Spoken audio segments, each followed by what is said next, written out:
ট্র্যাজেডিতে নিহত শিক্ষার্থী সাইমার কবরে শ্রদ্ধাঞ্জলি জানিয়েছে বাংলাদেশ বিমান বাহিনী।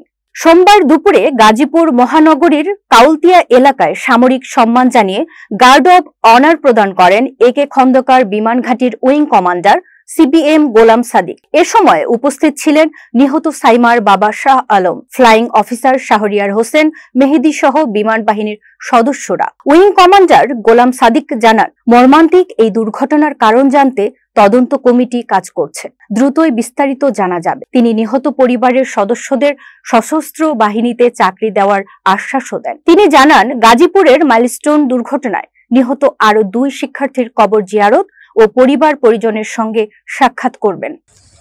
কারণে আমরা হয়তো বিমান চলাচল করে থাকি। সো আমি আমার এক্সট্রা কোনো বা নতুন কোনো কথা বলার নাই। আমি শুধু সকলকে বলবো যে দেশবাসী যাতে এই সংকটকালীন সময়ে আমরা সকলের দেখভাল করি, আমরা যাতে ধৈর্য ধরতে শিখি। আল্লাহ তাআলা আমাদেরকে ধৈর্য ধারণ করার কথা বলেছেন। এটা একটা ন্যাশনাল ক্রাইসিস, যাতে আমরা সকলের ধৈর্য ধারণ করি এবং এই জায়গা থেকে উত্তরণের উপায় ইনশাল্লাহ আমরা ফেরত আসবো।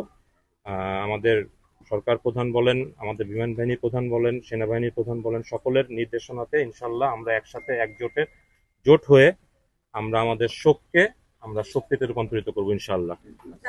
ছোট্ট একটা প্রশ্ন করবো, সেটা হলো আপনি বলছিলেন শুরুতেই যে শহীদ যে ফ্যামিলিগুলো তাদের পাশে আপনারা থাকবেন।